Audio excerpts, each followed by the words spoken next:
Actor Rachel Zegler has been getting roasted hard for her comments. It's obviously a very convoluted subject, and I'm not fully equipped to talk about all of the gritty details. Rachel Zegler is extraordinarily woke, but she's woke in a way that's quite deranged. Truly do believe that. There's something wrong with her. She's disturbed, she's unhappy, and People suspect she's doing some PR damage control.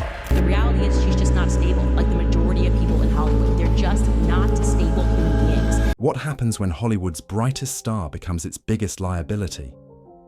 Rachel Zegler was once the name on everyone's lips, a voice that could carry a Broadway stage, a face Disney bet billions on, a talent Steven Spielberg handpicked. But now, her name's tied to police reports, backstage chaos, and a reputation that's crumbling faster than you can say Snow White.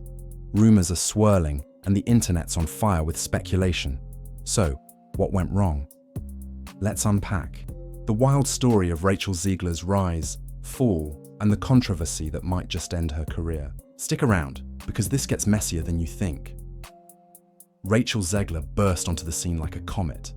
A New Jersey kid with immigrant roots, she landed the lead in Steven Spielberg's West Side Story before she even graduated high school. Critics called her a revelation. Her voice? Pure magic, belting out Maria's notes with a rawness that felt like destiny.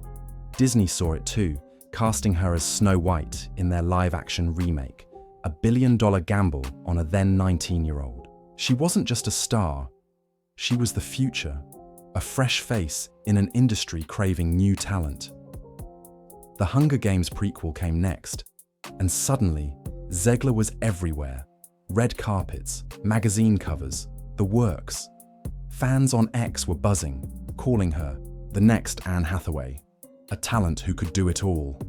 But even comets burn out, and for Zegler, the first cracks started to show, and they showed up where no one expected. Fast forward to the Snow White press tour, and things took a sharp turn. Zegler didn't just promote the remake, she threw shade at the 1937 original. In interviews, she called the classic weird, labeled the prince a creepy stalker, and promised a Snow White who didn't need saving. Fans weren't having it. On X, posts exploded with clips of her smirking through red carpet quips, dismissing the fairy tale that defined Disney's legacy.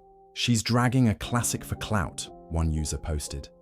Another called her arrogant, saying she alienated the very audience Disney needed. The backlash was brutal, with hashtags trending and YouTube hate videos racking up views. Zegler didn't back down, doubling up with sarcastic one-liners that only poured fuel on the fire. It wasn't just a PR misstep, it was a viral disaster. But that was just the warm-up. Across the Atlantic, Zegler landed in London for a West End revival of Evita, a chance to return to her theatre roots and reset the narrative. The stage was set for a comeback, raw, emotional, a reminder of why she was a star. But whispers started almost immediately. Crew members reportedly noticed something off.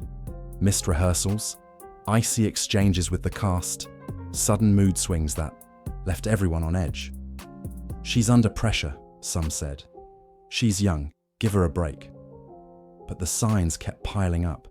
Insiders claimed she'd challenge direction mid-scene, brush off notes with sarcasm, even storm off stage during tense moments. The vibe on set, unstable, draining, and nothing like the polished production the West End demands. And what happened next would make those whispers scream. Picture this: a heated rehearsal, the cast watching, tension thick enough to choke on. Zegler, center stage, allegedly clashes with the director, a West End veteran known for keeping massive productions on track. Reports claim she refused a correction in front of everyone, sparking a standoff.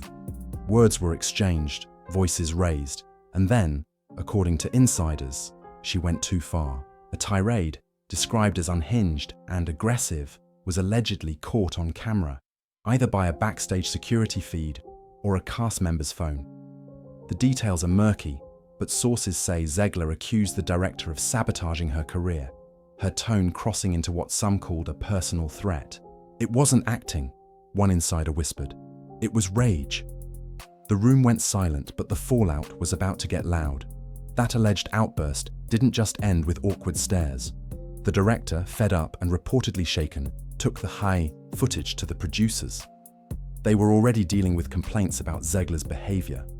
HR reports from earlier rehearsals documented what crew called verbal intimidation and disruptive conduct. But this was different.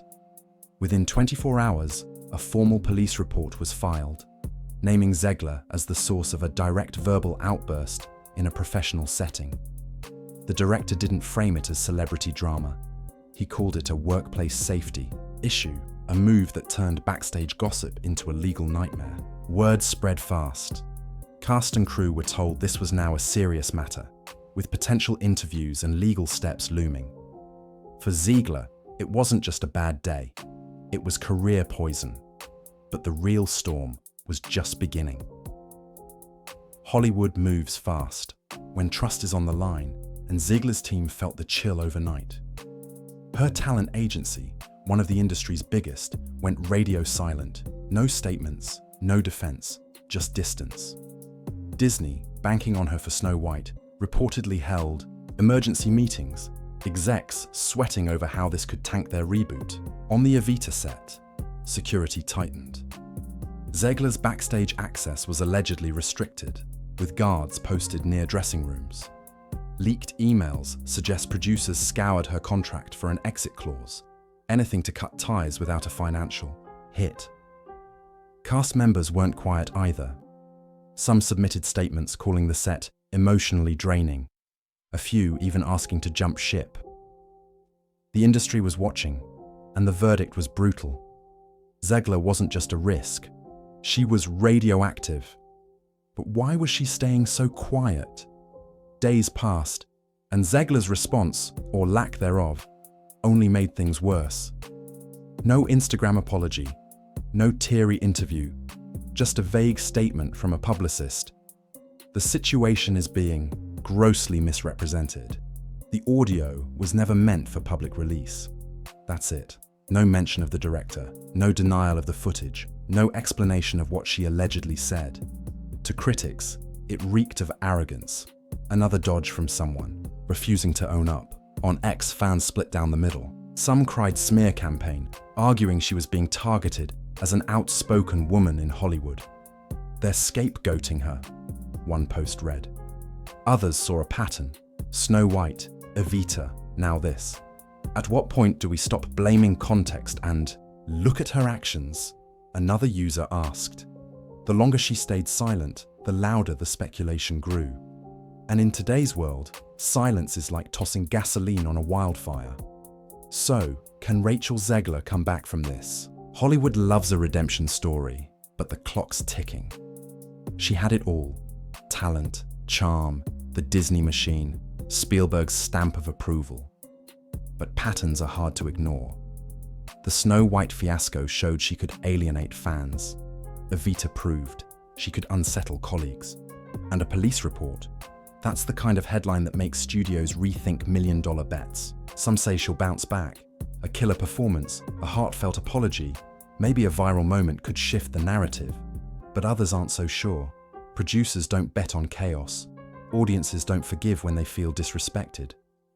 Zegler's story started as a fairy tale, but right now, it's a cautionary one. Her next move could save her career, or bury it. What do you think? Can she turn this around? Or is this the end of her Hollywood dream? Drop your thoughts below, and let's keep this conversation going.